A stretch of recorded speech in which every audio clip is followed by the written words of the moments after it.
And the thing is, everyone can recognize ChatGPT. Like it's not that hard and it's very lengthy. It's very verbose with all what it says. And so we realized that like, okay, we need to make job descriptions that cut through the noise. And so really making a job description that is magnetic. So not using like cliche language, not saying like, we're looking for a data-driven guru or wizard who can like do this, right? Like people see those and they just like cringe and shut off. That's what we found. And that's what my recruiter said. She was like, I applied to your job because you didn't have anything like that. You didn't have like these weird buzzwords, and it was just very short. And you told me what I needed to know, the skills that I needed, the time zone, salary, like those types of things we display. And people can make a quick judgment on if they're going to apply or not. You have found Authentic Business Adventures, the business program that brings you the struggle stories and triumphant successes of business owners across the land. Downloadable audio episodes of the podcast can be found in the podcast link found at drawincustomers.com. We are locally underwritten by the Bank of Sun Prairie, as well as Calls on Call Extraordinary Answering Service and the Bold Business Book. Today, we're welcoming / preparing to learn from Benjamin Marone of Zabota. So, Benjamin, how is it going today? Everything's good. Another day living the dream. Thanks for Yeah, having me on, right. James. Everything is good. That's says every business owner, but sometimes you can just tell that they're pedaling their wheels underneath. Let's start with what Exactly. is Zabota? Yeah, so Zobota is a recruitment firm that staffs talent from Central, Eastern Europe, and then also Latin America into businesses in the States, Canada, and the United Kingdom. So working mainly with online businesses, but there are like home service companies and stuff we also work with, more mom and pop, for remote roles. So this isn't anything that would be coordinating like visas and that type of red tape and headaches. This is all digital remote work. Gotcha. To the point of being virtual administrators, or what are they doing? Some virtual administration, kind of like VA type of work, but we have a lot of like project managers, sales, developers is a big one, especially here in Central and Eastern Europe. People have been recruiting developers out of here for a couple of decades now. And so the IT sphere is where we operate as well. Small businesses, solo founders, maybe headcount under 10, but then we have some larger clients as well that are going more towards that mid-market. All right. And did you start this? Yes, I'm the founder. Nice. And how long ago was that? It would have been August 22, so Okay. almost two So years. not too bad. Kind of the, oh man, if memory serves, is going to be end-ish of pandemic or probably towards Correct. the end of the pandemic. Yeah, towards the end of the pandemic. And I think that if the pandemic didn't happen, I probably wouldn't have started this business because the world wouldn't have been as open to remote work and everyone being on Zooms and that just being the commonplace of what it was for the last several years inside of the pandemic. That really opened my mind, opened my eyes to that world of digital work. Because at the time I was basically a sales rep, appointment setter, and I was kind of just bouncing around the world, Central Europe, Eastern Europe, going back and forth between the states. And I could just work online, and it's always as long as I hit my KPIs, my numbers, my deliverables, I was good, and I could kind of just bounce around. So I thought this is pretty cool. Maybe I can replicate this and give other people the same opportunity. Nice. So did you have experience of recruiting? No, I didn't have experience of recruiting. It's kind of interesting. I've been in some high growth companies where there was a tech company called Connected in Indianapolis. They did a lot of like LinkedIn automation software. And I was one of the first 15 employees there. I got to see it go to 100, 110 employees before I left. And so Wow. I could see how people grow teams and operate inside of teams. A lot of the group was remote when we first started. We eventually kind of went in-house. So I'd worked in a lot of teams, seen how they had grown, and then I jumped into the recruiting side of things. Really, what I had noticed at Connected is I was allowed to utilize virtual assistants because I was also in university at the same time. And so juggling a full-time role and then also being in university is just like a lot. There's a lot to handle with that. And so I wanted the virtual assistant to just focus on like sales follow-ups, a lot of little like admin work, just to save me 2, 3 hours a day. So I could focus on still going to school remotely and like actually get my degree instead of having to choose one or the other. So just to clarify, you as an employee were hiring VAs to help you get your job done. Yeah, I actually ran it by them and they were okay with it. They Okay. said, "Hey, if it's going to make you more efficient and you're going to work," and I was like, "Cool." And they just had to sign some forms, and then we were good to go. I worked a different sales role, the one where I was kind of traveling around, and they didn't allow virtual assistants. They were working more in the financial space, so I understand that. But that's kind of how I got that idea because I recognized Ben with a virtual assistant was very, very productive and was better than Ben without a virtual assistant. Interesting. So at that point, you don't have your business. You got to find some VAs. How do you go about finding a virtual assistant? Yeah, so I'd say I was kind of lucky because I'd worked in some smaller like consulting companies and helping out friends, and they had a Slack channel with a bunch of VAs, and it had been dead for a couple years, like just no messages inside of it. And I went through and messaged some people and said, "Hey, are you looking for opportunities? Like I'm trying to build a virtual assistant staffing company." And that was kind of the first kind of iteration of Zabota. We were called VA Tasks before we switched to Zabota in the last like year and a half now. Um, where it was just kind of copy paste virtual assistant roles. And now we've just gotten into more complex development, IT, analysts, those types of things from here in Central and Eastern Europe. But it started with staffing from the Philippines, Southeast Asia, and then just kind of kept snowballing. So are you actually, or did you travel to all these places to find these people, Um, or were you building so, this remotely? so I was building it remotely until January of 2023. I'm in Warsaw in Poland, so about 7 hours ahead of you. And it was kind of a perfect move because my company was very small and still growing, and I needed to keep the costs very low as I built. I didn't want to just like go back home and go back home to like mom and dad, and that's a blessing to be able to fall back on that. But I wanted to be able to kind of operate and grow my company independently. So I moved to Europe in January 2023. It kind of gives me the time difference where there's like those 6 hours before the States wakes up. So I have this like deep work block where pretty much all my friends and family are in the States. I have friends here, but they're not really contacting me during the mornings as much because they know it's the deep work blocks. So I kind of like doubled my days and gave me like the maximum amount of chances to succeed just because I got more hours throughout the day. Interesting. So what made you decide on Poland versus the Philippines or any other place? Mhm. So the Philippines is just time difference. Like the max I really ever want to staff from or go from the States, since I'm still mainly focused my business on the Western world, with like sales calls and clients and those types of things. Is about 9 hours. I don't want to go farther than than that. Philippines is 12, 13, 14, and it gets it's just deep. It's like you're in another world, to be honest. Right. Um, with Poland, it was kind of a Goldilocks zone. It was very modern. It was very easy to get home back to the States. There's direct flights to Miami, New York, LA, or I just fly to Amsterdam, which is an hour and a half, and then I can fly anywhere in the US from Amsterdam. And so the 6 hour time difference from the East Coast was very nice. It was kind of the perfect zone. Cost of living is very cheap. And then the people like Americans are very positive about America. And so it was just like a nice place to be. I felt pretty at home when I visited here. I'd been to Romania, Bulgaria, Albania, Hungary, kind of all over. And Poland just was kind of my favorite. It was a little Goldilocks zone. All right. That is cool. So had you been to Poland before? Before I moved here, yes. So it was in August of 22. Or not, yeah, August of 22, right as I kind of started my company, or like 2 weeks before actually, because I was still working a sales role. But that summer of 2022 is when I did a lot of the traveling. Kind of just maxed out the 90-day visa free to the EU and just ran around 2 weeks at a time with some coworkers and just explored because we were coming off the pandemic where it was like, okay, you can't leave your house for 2 years. So Yeah, we were right. like, we were kind of like itching to like go travel or go do these things that we wanted to do several years earlier. And so right when it kind of started to cool down, it was like, okay, let's go crazy. So was the intention when you're traveling to find a place to put up home base? Or was the intention Um, just to have fun and you stumbled upon Poland more or less?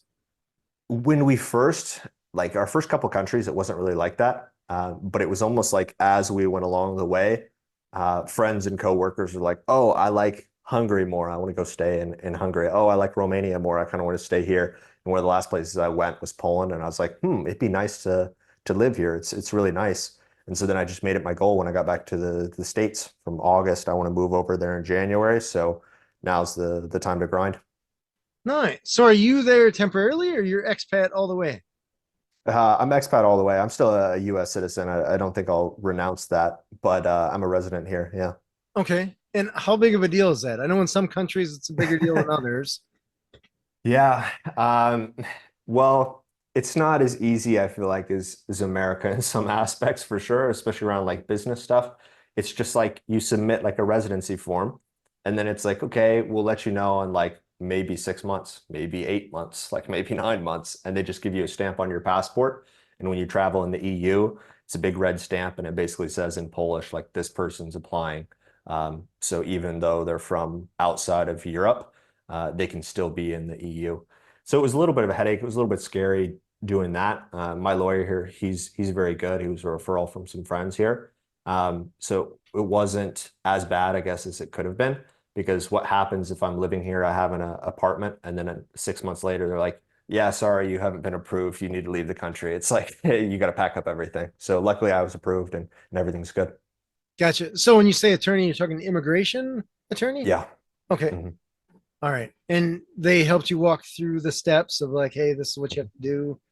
Yeah, because it's very funny with Poland because it's like at some places in some government offices, it's just like you go to the right one, you get the right person. It's almost like a DMV. You get the right person in the right stall where they just speak English very well. Other ones, it's just like you ask someone and they're just like, I don't speak English, or they'll write it down. And so you have to like, if you have an immigration lawyer here, it's very nice because he just speaks Polish and explains what needs to be done. And all the forms are in Polish and they translate it. And it's nice.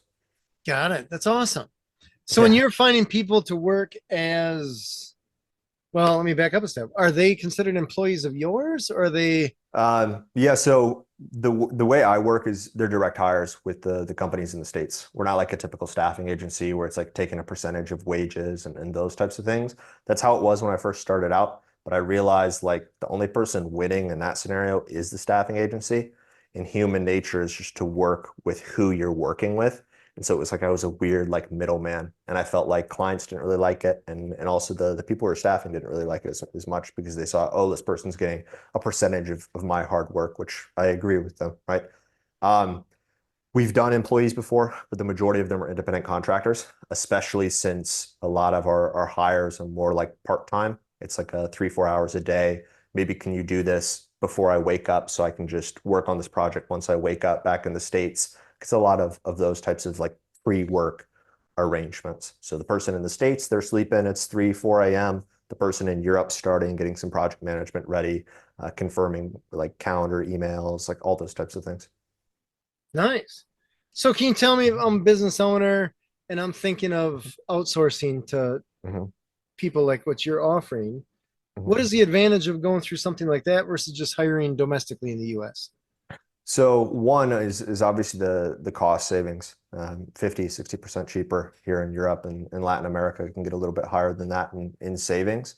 Um, it's that, but it's also sometimes the employees, and this is what I find most of the time, are just more grateful for an opportunity and very hardworking. They're like, we want to work with the US market. We want to have our English and have that on our resume, and have it be really, it's almost like a mark of pride for them, right? Like, oh, I work for an American company. I work for this big agency over there. And so it's kind of a status symbol almost. And so people really fight and keep their jobs. What I found is sometimes when I'm talking to small business owners, they're like, yeah, my local employees are just kind of seeing me as a paycheck. They've been here for years and they're just kind of like, how do I say it? Like kind of just chilling and along for the ride, versus some of these outsourced employees or outsourced contractors are very hardworking and they have a different attitude, I would say. Interesting. Well, that's totally worth it Mhm. right there. Yeah.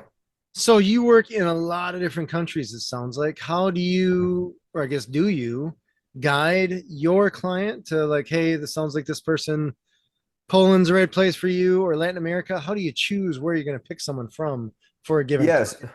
Yeah. So during kind of our initial calls and when I first meet with the clients, we're discerning, okay, like what is the role? Do you need it to be on the same time zone, or do you want something that's asynchronous? Usually by answering the first question, what is the role? You can figure out, okay, is this going to be asynchronous or is this going to be synchronous on that same time zone? Um, it depends on budget as well, because in Latin America, I found it's a little bit cheaper than the EU, depending on the EU country you hire from or the European country you hire from. It can be different. We go for places called strategic locations. It's kind of a little thing that we came up with where the taxes are advantageous for that contractor, right? With the US, it's pretty simple. It's similar to like 1099 stuff. You just need to keep some forms for your records. So it doesn't really matter as much on the US side, but for the independent contractor or the micro entrepreneur or micro business in Serbia or Georgia, the country, not the state, like it matters what the taxes look like in their locale, because you don't want to be paying someone 2K a month and then it's Europe, the taxes are high, especially if they're in the EU, and then they just get hosed and they're like, okay, like I'm not making that much money. I can't support myself. So we want taxes to be low. We want the time zones to be solid. I don't want to go more than 9 hours ahead, usually 6 or 7. And then the English level to also be very, very high. So education system, we're looking at, okay, what are the countries that speak English the highest? What's the cost of living look like? For example, in Poland, if someone's wanting to hire like a project manager, there's big differences between someone located in Warsaw and Krakow, major cities, versus someone in smaller towns like Lodz or Lublin. Like there's a massive difference in wages with that, just because for Warsaw, this is where a lot of Ukrainians came after the war or during the war. And so rents are very high here. Cost of living is just very, very high in Warsaw compared to a lot of places in Central and Eastern Europe. But if you go higher in a smaller Polish town, it's significantly cheaper with wages, and they can afford a better quality of life. And so it's just kind of walking through that process. And that's something we go over when I first meet with clients. Nice. So how do you find people to work in these smaller towns? Because I imagine Mhm. I'm assuming that it's not as easy, but maybe I don't know with the internet now, maybe it is. Yeah, so a lot of it's different groups. We run like Telegram groups, little social media or the messaging application. Telegram groups are big, especially here in Central and Eastern Europe. In Latin America, it's like WhatsApp. A lot of headhunting on LinkedIn, different job boards. My agency mainly focuses on actively hunting the talent instead of just kind of posting a job description and having them come in. It's one of the tools we use in the tool shed, but it just seems like the quality of talent when you're just actively hunting, you can find some real hidden gems, especially if there's some sort of strange marketing tech that they need to know. If there's some software that not a lot of people use, well, then that's going to make my searching pool significantly smaller. So we really just have to put in the elbow grease there. Gotcha. That's super cool. Yeah. So when clients are coming to you, they're coming to you saying, "Hey, I need a project manager for whatever the software I'm building or something like that, or I need a project manager and coders to build this software." What are clients typically coming to you with? So it really depends on the size of the client. Some of our larger clients, it's always development work, just because the savings are pretty significant when it's compared to the States. So we have an IT cybersecurity clients, and they're more IT data analysts, full stack developers, those types of scenarios. For smaller businesses, it's mainly like an executive assistant or a project manager, maybe an SDR, sales development representative to make calls, maybe a customer support individual. A lot of the roles are maybe a little bit more part-time, but then they grow into many more hours. How do you, let's talk about the executive assistant. Mhm. Something like that can be very broad. So, how do Yeah. you find someone that's a good fit for the specific executive that's looking to hire someone? Yeah, so with executive assistants, I find that it really comes down to the culture fit. I mean, any role comes down to culture fit to a degree. But with executive assistant, like that person kind of becomes your just right-hand man. If you don't get along with them, they don't share the same values, that working relationship's just not going to be effective, even if you have your hopes really high, right? And so it's a lot of me asking around, like, okay, what is the culture? What is your more personality type? How do you operate? How do you communicate? These are things I'm asking the client, because a really good executive assistant is going to ask me those questions or ask for the answers to those questions in an interview. And so we're just kind of like matching personalities for the executive assistants. Executive assistants, sometimes I would say people hire them almost like too early. And the way you prevent hiring someone where now you're like, oh, I have to just come up with tasks for them to do. You don't want to be in that scenario because then you're just kind of like overhired, you're kind of overstaffed, is doing a time audit. So looking over a week and tracking basically everything that you're doing during that workday. And once you look at that week, you can make a list of, okay, these are things and activities that I like doing and they're making me money and they're actually impacting the business. And then this other list is things that maybe I don't like doing them as much. Maybe they're not impacting the business. That can be an eliminate/delegate list. If you have kind of enough of those tasks and you can kind of add up, how much time it takes you because you've been tracking your time, you can know, okay, roughly I have 5 to 10 hours a week. Maybe I have 20 hours a week and so on. Gotcha. Let me, I want to wrap my head around this because it sounds pretty Yeah. cool. You're talking project manager, you're talking developers, you're talking administrative assistants. So Mhm. essentially, I'm business owner. I come to you and I'm like, Benjamin, here's the situation. I need whatever. Let's just say I need someone to post some social media stuff. I need a marketing person. Is that what I'm coming to you with? And then you're asking me questions, trying to figure out specifically who you have that would fit that job description, so to speak, or how does that work? Correct. So usually the clients are coming in and they say, "Hey, I have this problem. I know it needs to be solved, or this work is just piling up. Is this something that's capable of being done remotely?" And then I ask about their systems in place. Is this something where it needs to be done in person? Is it like mailing campaigns? You need someone to like be in the office, or is this just posting on social media? Is this running some Facebook ads, some media buying, those types of marketing activities? And a lot of that really just comes down to when we're speaking with them, because there's some things that probably should be kept in-house and in person. And it also depends on the business owner. Sometimes business owners who've built digital agencies, they're just like, yeah, I have team in Africa, I have team in Latin America, I have team everywhere. I was just referred to you, like let's get going and get this role. Other times it's someone's first hire in their business, or it's their first hire like ever, not just Oh, remote, right? And so sometimes with younger business owners, it's like that. And I like to work with all of them because it's like for a younger business owner, let's say you staff someone who's part-time, then they become full-time. It's cool to see that journey over a year and a half. Where we're like, hey, that person we placed is still there. They're still actively helping them out, and that business has grown so much more. And it's cool to kind of see the light bulb go on, where it's like, oh, I can delegate and buy back this time. If my time is worth $50 an hour and I pay someone $15 an hour to take 40 hours a week off of my plate, like now I literally have duplicated myself and I can put 40 hours back into my business. very cool. So someone like the executive assistant just has me my gears turning here Yeah. because executive assistant a lot of times they got to be somewhat of a jack of all trades. Mhm. Where someone's going to say, "Hey, do this thing," and then after you're done with that, do this crazy thing that's completely unrelated and Mhm. has a completely different skill set with this thing, and do all these things. How do you find people that are that diverse in their skill set? Yeah, so the executive assistant hires is pretty common, but there's two kind of main types that I found.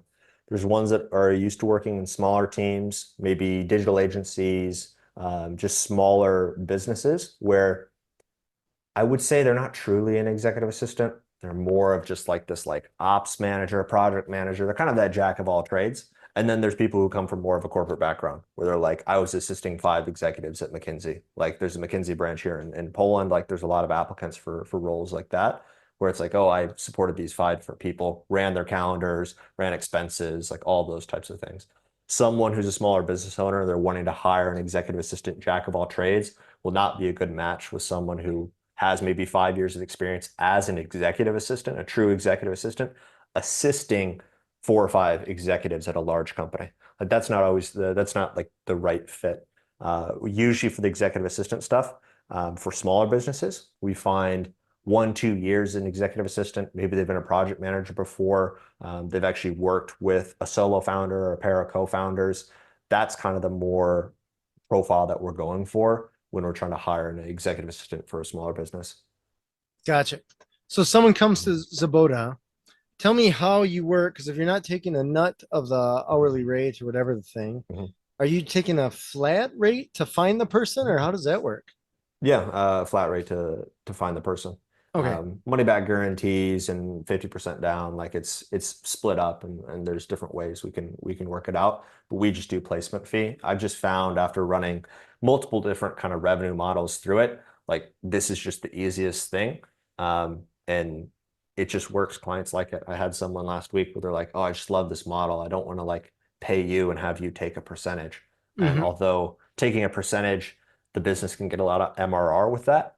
Um, it's something where the client relationship I found gets a little strained after maybe 4 or 5 months because people are like, like I could just save $200 a month, $300 a month, whatever the staffing agency is taking by maybe I don't want to say going behind their back, but moving and saying, well, I'm going to hire this person directly.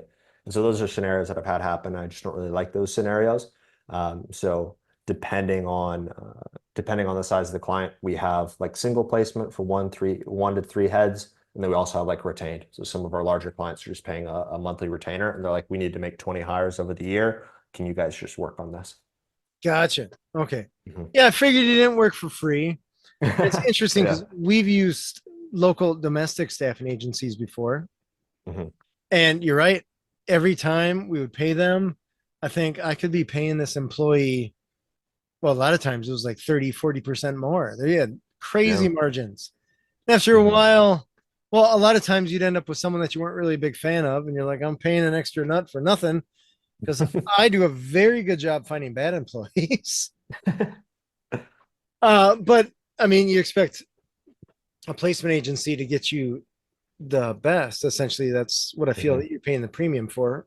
I'm probably not correct, but that's what I feel like I was paying for.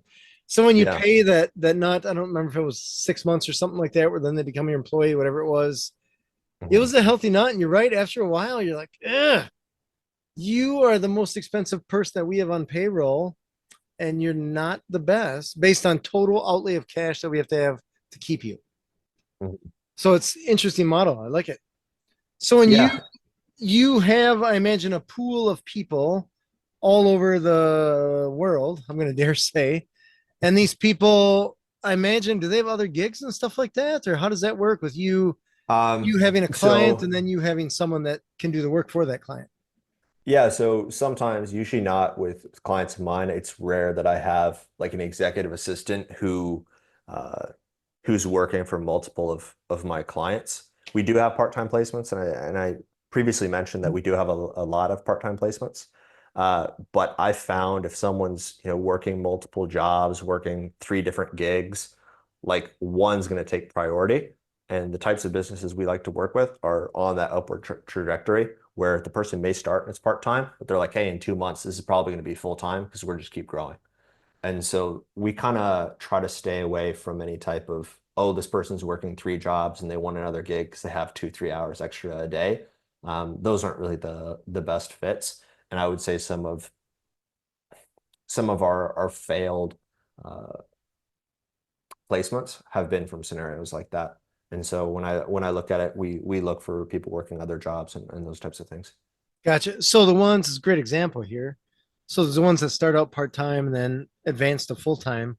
What does the employee or the worker, I don't know what they're going to be called, Mhm. employee, what do they do between that time where they're part time over here building up to full time? Do they have another Yeah, gig or how does so that work? so sometimes what we found a lot of times is it's like stay-at-home moms.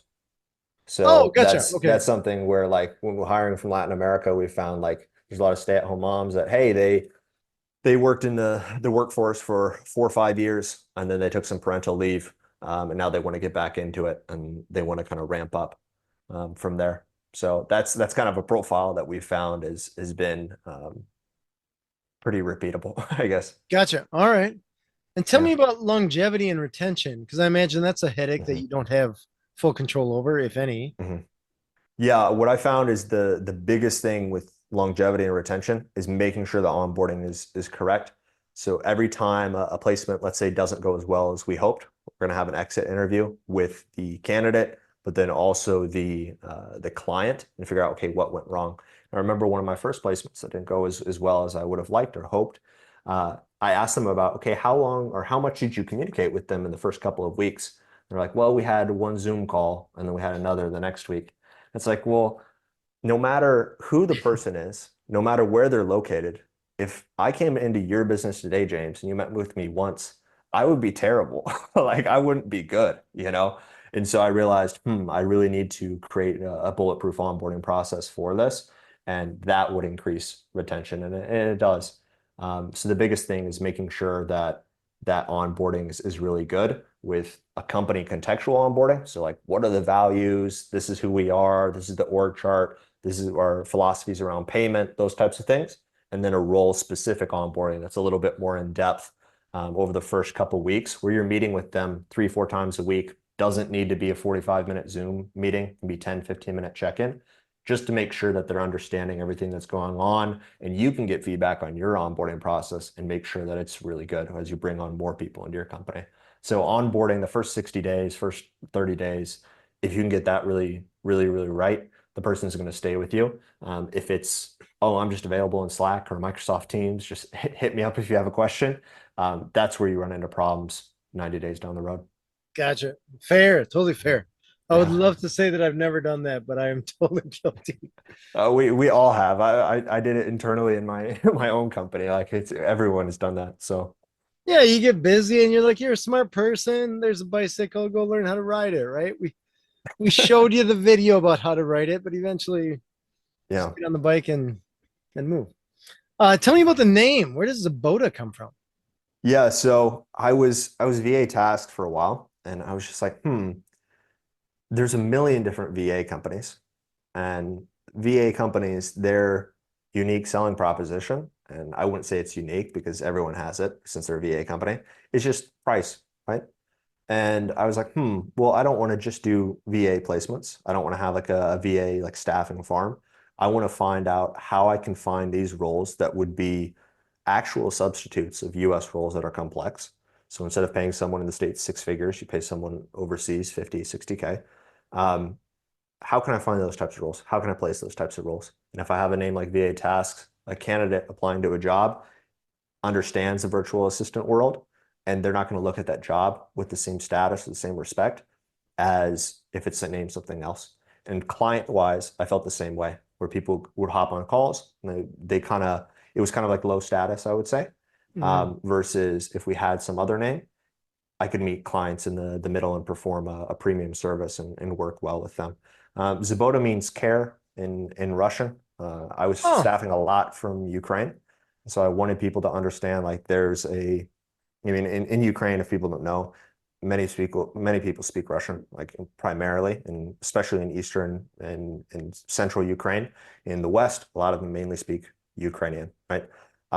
Anyway, I wanted them to understand that we care and it's like a real company here because what I noticed when I wasn't based here, it was fairly hard to recruit candidates on my own just as I was starting from these regions of the world because they're like, is this just like an online job scam? Is this something that like is real? Working in America, working online. So it's like I was kind of battling up the mountain, moving up the hill when I was trying to kind of come over this belief that they had. And so I was like, how can I change this? How can I make it um, not as much of a barrier to getting candidates? And so that's how the name started. it's so interesting you say that because the um the name in oh my gosh, with all the businesses that I had is crazy how you kind of think of the name, just whatever, this is a name, and how much it's kind of a judging a book by its cover kind of thing. People look at Mhm. that name and they're like, oh, it means this, and here's the judgments that I have based on those whatever two, three Yeah. words. Yeah. And on the one hand, you're just like, yeah, people make judgments, human nature, get it. On the other hand, you're like, man, you don't know anything about me or my business. Yeah, exactly. It's very Exactly. interesting just going to trade shows, how I have gone to trade shows before, specifically for a vertical. And I'm speaking specifically on Autoglass. We changed our name for that trade show to Autoglass Answers or something like that. because Hmm. when people heard of the broad call answering service, they're like, "Oh, you don't know our industry. You don't know Oh our yeah, that industry." makes sense. So we show up as specifically autoglass answers, and they're like, "Oh my gosh, they flocked to Hmm. us. It was crazy." But they had Yeah. that assumption that we knew what we were doing, which in the end we did on both scales. But it was that judgment as they're walking past your booth.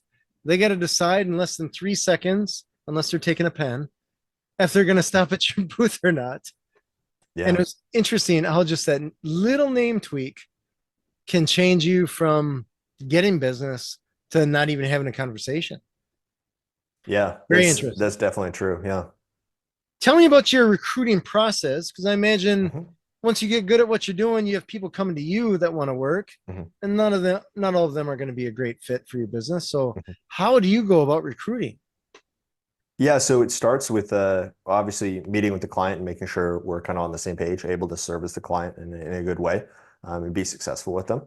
But then it goes to the job descriptions. So when I first started, I was kind of just being like, okay, client, in the Calendly form, it was like, do you have a job description? Please put like the link. If you don't, like, that's okay. We'll create one. And I found that what happens is with ChatGPT, people are like, okay, I need to hire an executive assistant. I'll just put ChatGPT, create an executive assistant job description for me in 20 hours a week, right? And the thing is, everyone can recognize ChatGPT. Like, it's not that hard, and it's very lengthy. It's very verbose with all what it says. And so we realized that, like, okay, we need to make job descriptions that cut through the noise. And so really making a job description that is magnetic.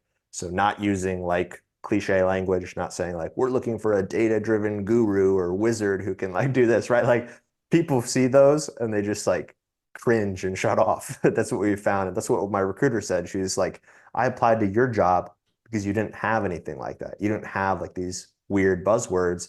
And it was just very short. And you told me what I needed to know, the skills that I needed, the time zone, salary, like those types of things we display. And people can make a quick judgment on if they're going to apply or not.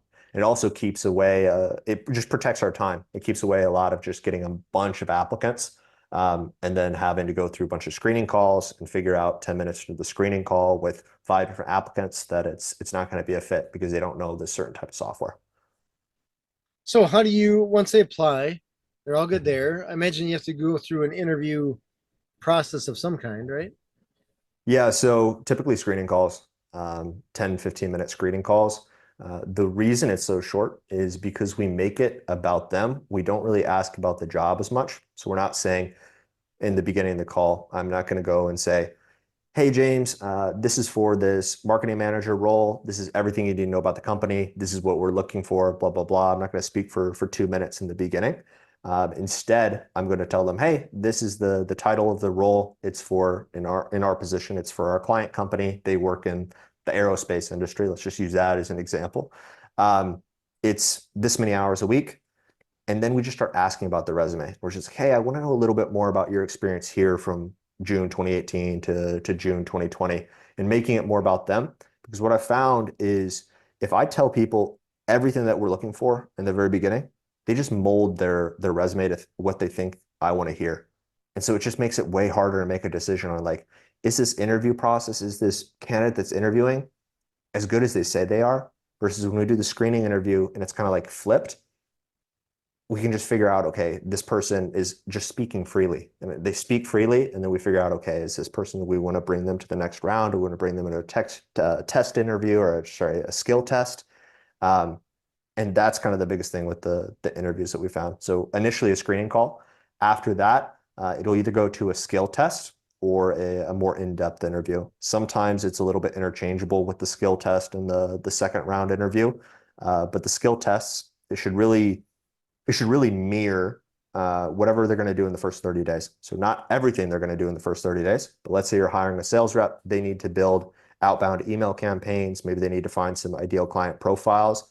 Well, a skill test could be, why don't you build 4 emails, right? Just a single sequence of 4 emails, and then find me 3 or 4 ICPs that you think are ideal client profiles on LinkedIn and write why you think they're good ideal client profiles. Like don't outreach to them, but just write why. And you can kind of see what is their thinking when they're going to be doing prospecting. For like an appointment setter, sales development representative, those are good test tasks. You want it to actually like mirror what they're actually going to be doing. So you can actually get a good judgment off it instead of it just being like, hey, ChatGPT, can you tell me like what a good skill test is, you know? Oh, that's awesome. So when it comes to, let's just run down the road of Mhm, the essentially outsourced sales. mhm. Is there a language barrier or an accent barrier, or how do you get over that? So for that, that's part of the reason I started staffing in Latin America. I was getting a lot of requests for sales reps, mainly like SDRs, kind of front end stuff, a lot of like cold calling, outbound, those types of positions. And with Europe, I love Europe. I love Poland. I love living here. But especially, let's say if they're from Ukraine, it can be harder to lose their accent. They have a thick kind of Russian, Ukraine, Slavic accent. And even my girlfriend here, she speaks very good English, but she still has an accent, and sometimes it's hard to understand her, right? And so I realized with Latin America, it's like so many people work in call centers, they work sales positions down there, and especially for like banks and different things like that, and financial industries where they're going to be speaking on the phone to hundreds of people, that the English is so dialed in Latin America, especially Colombia, Argentina, that we do everything we can to minimize any type of accent stuff. And if the business is located in the southern US, being bilingual helps, and they already speak Spanish, so it's perfect.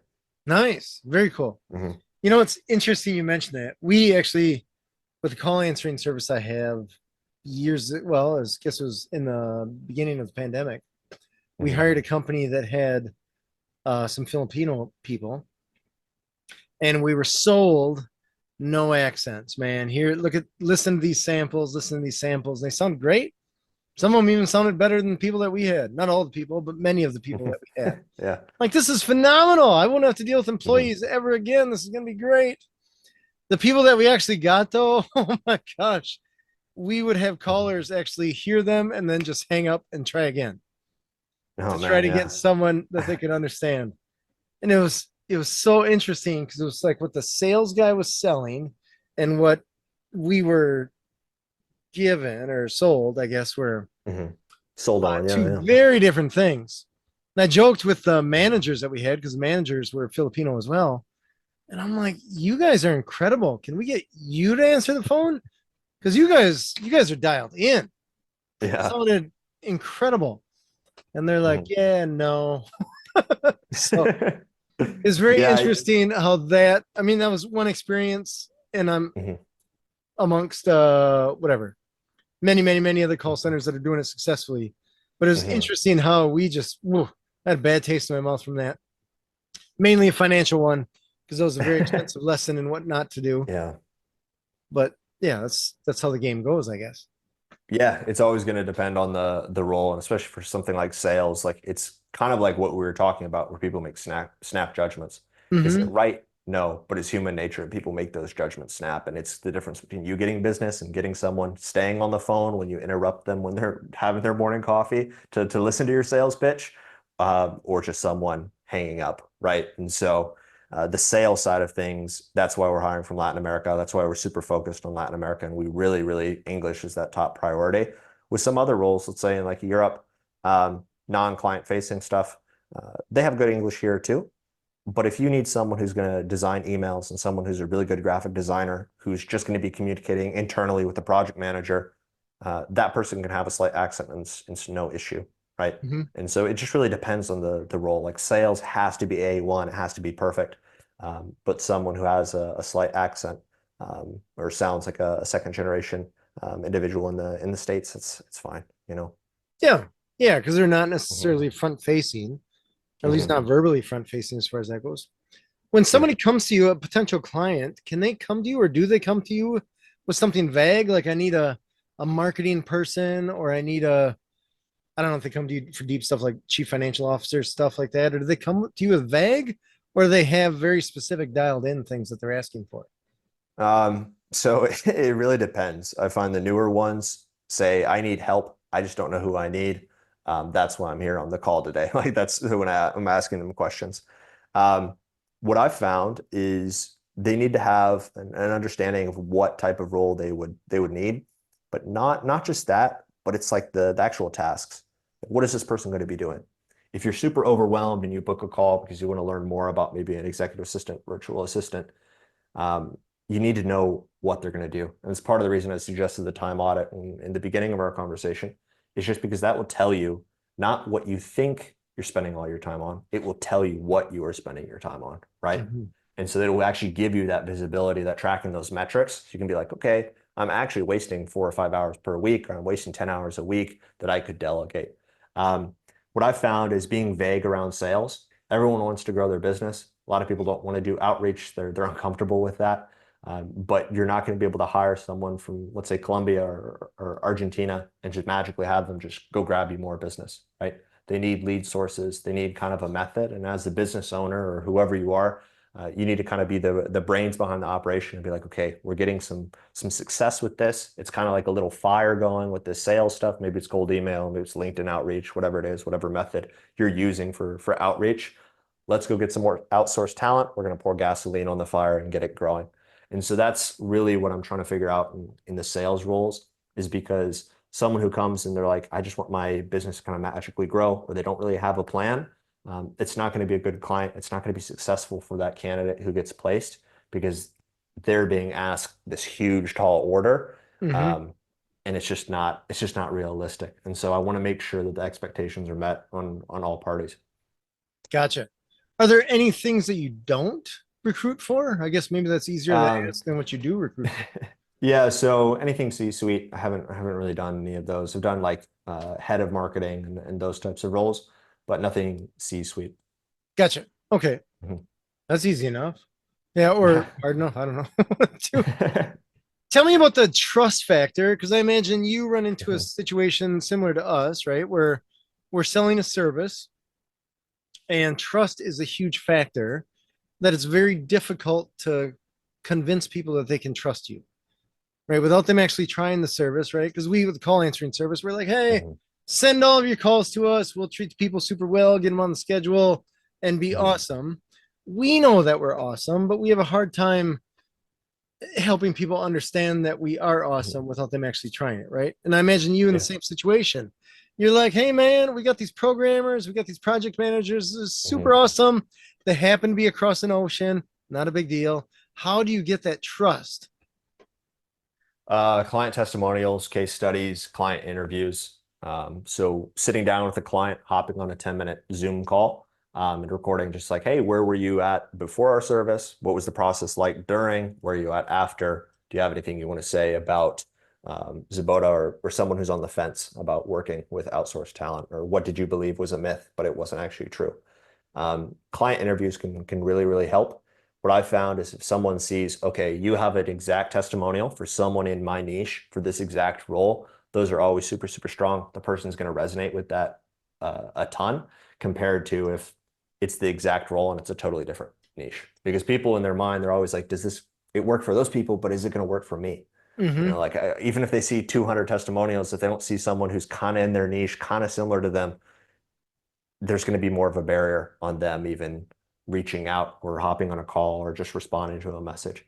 And so I think it's really documenting the case studies, documenting the client results. And it's something that after we finish with a client, we check in and we ask them if they'd be open to it. And if they're not open to it, that's totally fine. They're not forced to give us a testimonial. It's not like that.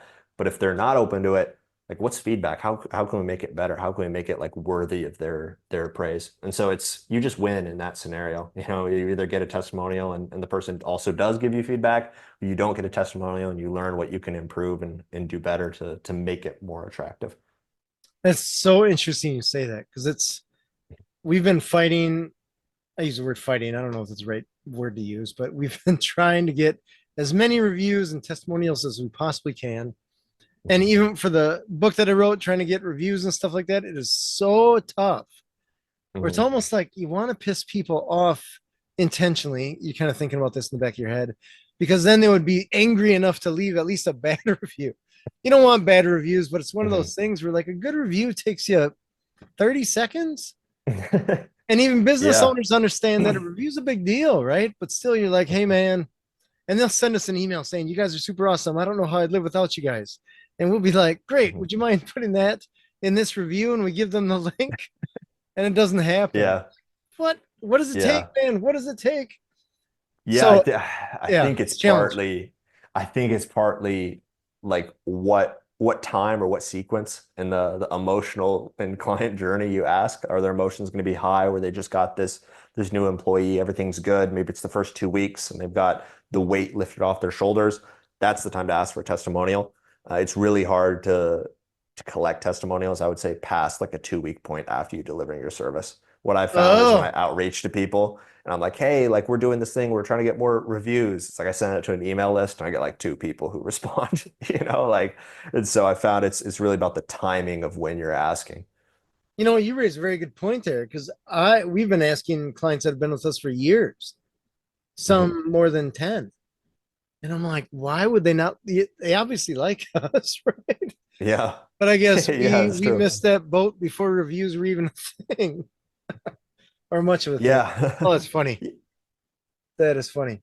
Benjamin, where can people find you? Yeah, so Zobota.io is our website. On Twitter or X, I guess as it's called now, just Benjamin Marone, my last name, Morone. And then also newsletter. So hire Nice. from Europe and latam.com. Right on. And if someone was interested in checking out your services more, the website will hold their hand. Yes, there's a video on there that's 3 minutes and just kind of explains the recruitment process and what it could look like if we work together. Nice. Super cool. Benjamin, I appreciate you being on the show. Hey, thanks so much, James. Thanks for the opportunity. You bet. Happy to have you. This has been Authentic Business Adventures, the business program that brings you the struggle stories and triumph and successes of business owners across the land. My name is James Cademan, and Authentic Business Adventures is brought to you by Calls on Call, offering call answering and receptionist services for service businesses across the country on the web at callsoncall.com. And of course, the Bold Business Book, a book for the entrepreneur in all of us, available wherever fine books are sold.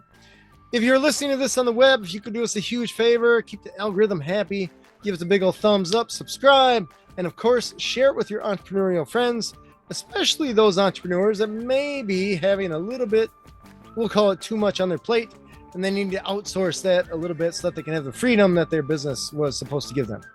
We'd like to thank you, our wonderful listeners, as well as our guest, Benjamin Marone of Zabota. Benjamin, can you give us that website one more time? Yep, it's Zobota.io. So Zabota.io. Perfect. Past episodes can be found morning, noon, and night at the podcast link found at drawincustomers.com. Thank you for listening. We will see you next week. I want you to stay awesome. And if you do nothing else, enjoy your business.